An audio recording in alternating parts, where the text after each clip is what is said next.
Hello दोस्तों, मैं हूं गौरव एंड इस वीडियो के अंदर अपन बात करने वाले हैं अमेजोन EC2 प्राइसिंग के बारे में। प्लस अपन कैसे मैक्सिमम सेविंग कर सकते हैं, ये जो चीज़ है ये भी अपन इस वीडियो में देखने वाले हैं।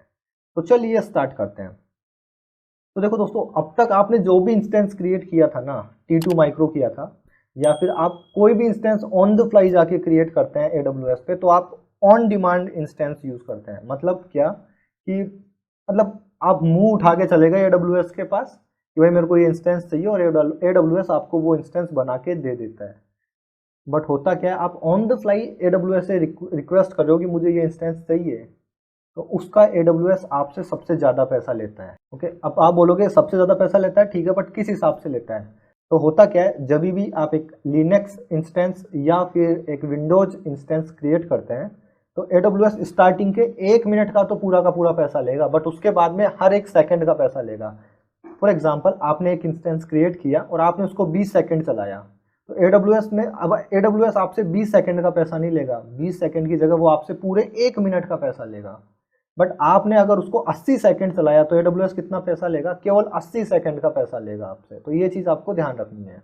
और आप बोलोगे कि ठीक है यार गौरव, लिनक्स और विंडोज़ के केस में तो समझ में आ गया कि भाई स्टार्टिंग के 1 मिनट का तो पूरा पैसा लेगा, उसके बाद में पर सेकंड आपकी बिलिंग करेगा।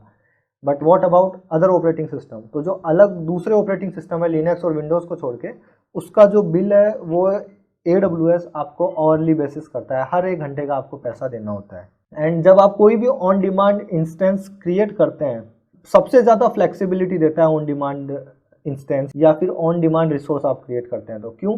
हाँ, सबसे ज़्यादा फ्लेक्सिबिलिटी कैसे?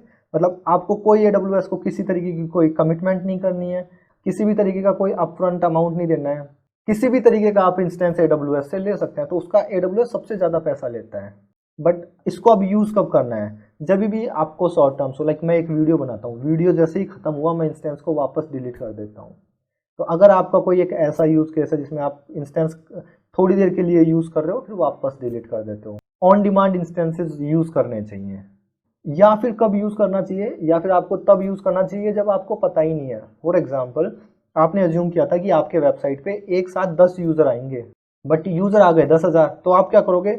आप पहले वाला इंस्टेंस डिलीट करके 10,000 यूज़र के हिसाब से थोड़ा बड़ा इंस्टेंस क्रिएट करोगे। तो जब आपको पता नहीं है कि आपके पास कितना लोड आने वाला है, आप प्रिडिक्ट नहीं कर पा रहे हैं, तो उस केस में भी आपको ऑन डिमांड इंस्टेंसेस यूज़ करने चाहिए। तो ये एक छोटा सा ऑन डिमांड इंस्टेंसेस के बारे में मैंने आपको प्रो एंड कॉन्स बताए। पैसा ये सबसे ज़्यादा लेता है, बट ऑन द फ्लाई चीज़ें आपको दे देता है कि हाँ भाई क्या चाहिए ले, क्या चाहिए ले रख, राइट। बट पैसा ये थोड़ा ज़्यादा लेगा। अब बात करते हैं दूसरे तरीके की, रिजर्व इंस्टेंस क्या है। यूँ मान लीजिए कि सपोज आपको पता है कि यार मेरी ये जो वेबसाइट है ये अगले 3 साल तो चलेगी ही चलेगी, तो मुझे मिनिमम T2 माइक्रो के ये 3 सर्वर तो चाहिए ही चाहिए होंगे, या फिर ज़्यादा भी चाहिए होंगे, या T2 मीडियम के मिनिमम 3 सर्वर तो मुझे अगले 3 साल तक लगेंगे ही लगेंगे, राइट। आप किसी भी कंपनी में काम करो, वहाँ पे उस कंपनी में मिनिमम 3 4 5 सर्वर तो रहते ही हैं। तो फिक्स है कि यार 5 सर्वर तो अपन रिजर्व इंस्टेंस के ले ही लेते हैं। अब रिजर्व इंस्टेंस में होता क्या है, तो आप ये देखिए, रिजर्व इंस्टेंस आपको 72% तक का डिस्काउंट दे देता है, 72% का। चलो 72 भी छोड़ो, 50% डिस्काउंट भी दिया, तो जो काम आपका 1 लाख रुपए में हो रहा था वो 50,000 रुपए में हो जाएगा। पहले तो एक चीज़ जो मैं आपको क्लियर कर दूं कि ये यहाँ पे इसने अप टू 72% बोला है, ऐसा नहीं है कि आपने कुछ भी रिजर्व इंस्टेंस किया और उसको वो हर किसी को ही 72% देगा, नहीं, 72% तक ये मैक्सिमम डिस्काउंट आपको दे सकता है। चलो अब बात कर लेते हैं कि भाई ठीक है 72% डिस्काउंट देता है, बट ये किस हिसाब से देगा? आपने बोला कि अप टू 72%, तो मैं मैक्सिमम डिस्काउंट कब ले सकता हूँ AWS से, वो क्या रहेगा, वो सिनेरियो कब रहेगा? तो जब भी आप एक रिजर्व इंस्टेंस लेंगे या एक या मल्टीपल रिजर्व इंस्टेंस लेंगे, तो आपको AWS को क्या बताना रहेगा कि आपका ऑपरेटिंग सिस्टम क्या है जो आप रिजर्व करना चाहते हैं, उसके बाद में किस रीजन के अंदर करना चाहते हैं, और इंस्टेंस का टाइप क्या रहेगा। आप ये 3 चीज़ जब आप AWS को बताओगे कि भाई मेरे को ये 3 फैक्टर हैं या 4 फैक्टर हैं, जो भी AWS आपसे पूछेगा, और उसके हिसाब से फिर आपको AWS डिस्काउंट देगा कुछ।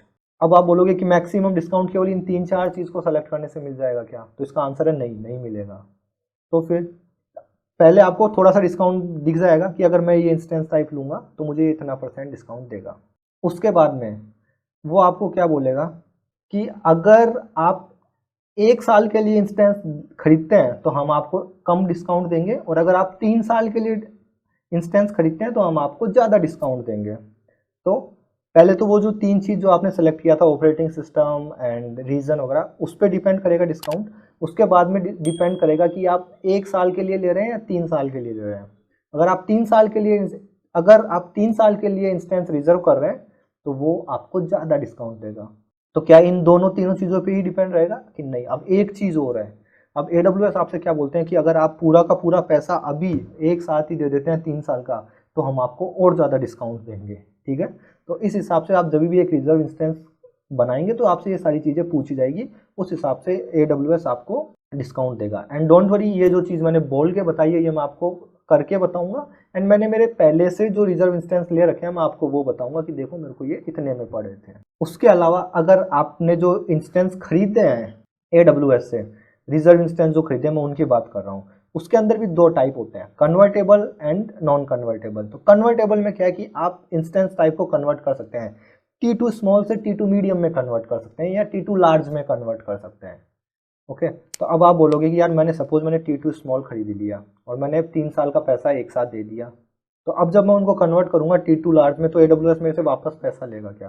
तो उसका आंसर है यस, पैसा लेगा, बट T2 लार्ज का पूरे का पैसा नहीं लेगा। जितना डिफरेंस आएगा दोनों के बीच में आपसे केवल उतना पैसा लिया जाएगा। तो बहुत ईमानदारी से अपना बिजनेस कर रहे हैं लोग, इसीलिए इतना आगे हैं।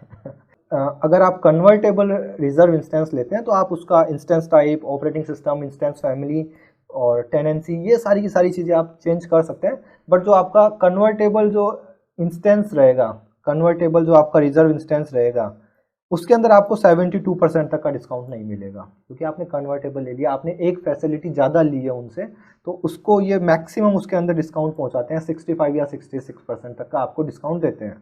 तो ये चीज़ आपको ध्यान रखनी है। तो मैंने आपको ऑन डिमांड के बारे में बता दिया, रिजर्व इंस्टेंस के बारे में बता दिया, स्पॉट इंस्टेंस ये क्या चीज़ है और उसको यूज़ कब करते हैं, तो इसके बारे में अपन बात करने वाले हैं। तो चलिए स्टार्ट कर लेते हैं इसके बारे में भी, स्पॉट इंस्टेंस के बारे में। तो इसका सबसे अच्छा एग्जांपल है, सपोज आप एक होटल में गए और होटल के अंदर 25 रूम है, 25 में से 20 रूम तो पहले ही फुल हो चुके हैं, अब 5 रूम खाली है, 5 रूम खाली है, और यूँ मानो कि एक रूम का वो पैसा लेते हैं 1000 रुपया या 10,000 रुपया, आपको जितना भी एक अमाउंट लेना है आप उतना ले सकते हैं।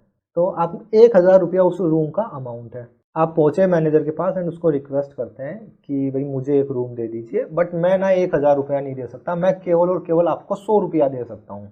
जो मैनेजर है वो बोलेगा यार देख 1000 की चीज़ है, तेरे को 100 रुपये में मैं कैसे दे दूँ, नहीं दे सकता। बट उसको ये भी पता है कि अगर ये रूम फुल नहीं हुए या फिर ये रूम नहीं बिके तो वो जो 100 रुपये आ रहे थे मेरे पास वो भी नहीं आएगा। तो मैनेजर आपको क्या बोलेगा कि ठीक है तू इसके अंदर रह ले, बट केवल जब तक रहेगा जब तक कोई कस्टमर नहीं आएगा। जैसे ही कोई भी कस्टमर आया मैं तेरे को यहाँ से बाहर निकाल दूंगा, उसको अंदर दे दूंगा, उसको प्रायोरिटी पे उसको वो रूम दे दूंगा। सेम यही चीज़ होती है स्पॉट इंस्टेंस के केस में। स्पॉट इंस्टेंस में आपको क्या होता है कि आपको एक बिड लगानी होती है, बोली लगानी होती है, ठीक है। ये चीज़ भी मैं आपको बताऊंगा, सो डोंट वरी, बस केवल थ्योरेटिकली देख लीजिए क्या होता है तो थोड़ा इंटरेस्ट बना रहेगा। तो स्पॉट इंस्टेंस में क्या होगा कि आप एक बिड लगाएंगे कि भाई ये इंस्टेंस जो है ये $3 का आता है, बट जैसे ही ये मैं इसको $2 में ले सकता हूँ, आपको वो यूज़ करने को मिल जाएगा अगर कोई उसको यूज़ नहीं कर रहा होगा। बट कोई और दूसरा बंदा आया और उसने बोला कि ये जो इंस्टेंस है जो $3 का है मैं इसका $2.5 दे सकता हूँ, तो वो इंस्टेंस आपसे हटके उस इंस्टेंस, वो जो दूसरा जो बंदा आया जिसने उसका $2.5 बोला है वो उसको मिल जाएगा, क्योंकि उसने आपसे ज़्यादा पैसे देने को रेडी हो गया वो उस चीज़ के। और आपको तो पहले ही AWS ने बोला है कि मैं कभी भी जैसे ही तेरे से ज़्यादा पैसा देने वाला बंदा आएगा मैं उसको ये चीज़ दे दूंगा। तो यहाँ पे क्या है, यहाँ पे आपको 90% तक का डिस्काउंट मिल जाता है। ठीक है, तो ये चीज़ ध्यान रखना, मैक्सिमम सेविंग हो सकती है आपके स्पॉट इंस्टेंस के अंदर, बट कोई रिलायबिलिटी नहीं है, आपको कभी भी धक्के मार के बाहर निकाला जा सकता है। ठीक है, ठीक है। तो जैसे ही कोई भी ऐसा बंदा आता है जो आपसे ज़्यादा बिड लगा देता है, जो आपसे ज़्यादा बोली लगा देता है, तो वो उसको वो इंस्टेंस मिल जाएगा एंड आपको एक सर्टेन अमाउंट ऑफ टाइम मिलेगा, उसके तुरंत बाद आपसे वो इंस्टेंस डीएसोसिएट कर दिया जाएगा, उस इंस्टेंस को बंद कर दिया जाएगा AWS के साइड से। ठीक है, अब बात आएगी यार गौरव ये भी कोई फैसिलिटी है, मैं तो खाना खाने बैठा और धक्के मार के बाहर निकाल दिया, राइट। तो बट यस, कंप्यूटर साइंस के अंदर ये भी एक बहुत अच्छा यूज़ केस है। फॉर एग्जाम्पल यूँ मान लीजिए आपकी कोई एक बैच जॉब चलती है जिसके अंदर आपको बहुत ज़्यादा CPU यूटिलाइजेशन चाहिए, एंड आपको वो केवल 2 घंटे के लिए चलानी है, या फिर उसके अंदर कुछ ऐसा नहीं है कि भाई ठीक है जितनी देर चली उतना देर ही सही, उसके बाद में वापस जब भीड़ कम होगी तब मिल जाएगा, जब वापस वो स्टार्ट कर देगा काम करना। तो अगर आपका कोई ऐसा यूज केस है तो उस केस में ये बेस्ट चीज़ है। या फिर यूँ मान लीजिए आप कुछ टेस्ट केसेस रन करते हैं, एंड टेस्ट केस जब आप रन करते हैं तो उसके अंदर बहुत ज़्यादा CPU यूटिलाइजेशन होता है। अब और जो टेस्ट केसेस रन होते हैं वो 2-3-4 घंटे में हो जाएंगे, और ऐसा तो है नहीं कि आज ही होने चाहिए, तुरंत ही होने चाहिए। ठीक है 4-5 दिन बाद होते रहेंगे, 6-7, मतलब जब जब इंस्टेंस मिलेगा तब तब वो टेस्ट केस रन होंगे। जो भी उसका आउटपुट है वो अपने को जेनकिंस पे या कोई भी जो भी अपना सर्वर है अपने को वहाँ पे मिल जाएगा, और तो अपन आउटपुट तो वहाँ देख ही लेंगे, जो भी अपना आउटपुट आया है लास्ट टेस्ट केस जो भी रन हुआ है उसका। तो ऐसे जब यूज केस आएंगे आपके सामने कि यार हाई CPU यूटिलाइजेशन है बट केवल 2 घंटे के लिए अपन इसको यूज़ करते हैं, और वो भी कोई ज़रूरी नहीं है कि एक फिक्स टाइम है, कभी भी 2 घंटे मिले तब टेस्ट केस रन करा लेंगे अपन तो, या फिर 1 घंटे चला लेंगे तो भी है, पर 1 घंटे में भी जा सकता है, बट उससे ऐसा है कि आपको कुछ हार्म नहीं होगा, जितने भी टेस्ट केसेस चले उतना ही ठीक है। तो ऐसा अगर कोई आपका यूज़ केस है तो स्पॉट इंस्टेंस जो है वो बेस्ट है आपके लिए, इसमें आप 90% तक का पैसा बचा सकते हैं। ऐसे होटल में मैं तो जाना बिल्कुल पसंद नहीं करूँगा, जो मैंने आपको एग्जांपल दिया था जहाँ पे आप खाना खाने बैठ रहे हैं, खाना खा रहे हैं और बीच में मैनेजर बोले भाई तेरे से ज़्यादा पैसा लग गया आउट, तो ऐसा तो नहीं होगा, बट कहाँ पे आप यूज़ कर सकते हैं वो मैंने आपको बताने के लिए मैंने आपको एग्जाम्पल दिया था। अब बात कर लेते हैं डेडिकेटेड होस्ट की। तो डेडिकेटेड होस्ट के अंदर क्या है, एक फिजिकल सर्वर जो रहेगा, जो केवल और केवल वहाँ पे आपका ही रिसोर्स क्रिएट होगा, किसी दूसरे कस्टमर का रिसोर्स नहीं होगा, इसीलिए ये सबसे महंगा भी रहेगा। ठीक है, एंड आप डेडिकेटेड होस्ट को जब आप खरीदते हैं तो आप 2 अलग अलग परचेजिंग ऑप्शन रहेंगे। आप ऑन डिमांड इसको खरीद सकते हैं, मतलब आप हर 1 सेकंड का या हर 1 घंटे का आपको पैसा देना है, या फिर आप डेडिकेटेड होस्ट रिजर्व कर सकते हो 1 साल के लिए या 3 साल के लिए, एंड जो भी अपन ने अभी रिजर्व इंस्टेंस के बारे में बोला था उतना सारा का सारा डिस्काउंट आपको यहाँ पे भी मिल जाएगा। डेडिकेटेड होस्ट इसको यूज़ कब करेंगे, इसको यूज़ करने के मेरे दिमाग में केवल 2 यूज़ केस हैं। पहला यूज़ केस तो ये कि रिस्ट्रिक्ट है कि भाई आपका जो इंफ्रा है उसके अंदर किसी दूसरे बंदे का इंफ्रा नहीं होना चाहिए, सिक्योरिटी रीजंस हो सकते हैं मे बी, तो उस केस में आप डेडिकेटेड होस्ट यूज़ कर सकते हैं। एंड दूसरा रीज़न क्या है, दूसरा रीज़न ये है कि आपके पास यूँ मान लीजिए एक फिजिकल सर्वर के कुछ लाइसेंसेस हैं, वो आपको अप्लाई करने हैं, तो उस केस में भी आप इसको यूज़ कर सकते हैं। राइट, इसके लिए एक टर्म्स यूज़ होती है BYOL, bring your own license, तो उस केस में भी आप यूज़ कर सकते हैं। उस केस में भी ये चीज़ यूज़फुल है, आपके पास खुद का लाइसेंस है जो आप एक होस्ट पे देने वाले हैं, तो उस केस में आप डेडिकेटेड होस्ट यूज़ कर सकते हैं। एंड फिर आपने जब एक होस्ट बना लिया तो उसके अंदर आप रिसोर्सेज तो आपके हिसाब से क्रिएट कर सकते हैं। अब एक चीज़ और आ गई, अगर आपको स्क्रीन पे दिख रहा हो, सेविंग प्लान। सेविंग प्लान क्या होता है, राइट? सेविंग प्लान के अंदर क्या होता है, सिंपली इसके अंदर भी आपको कमिटमेंट करना रहता है, पहली चीज़ तो ये।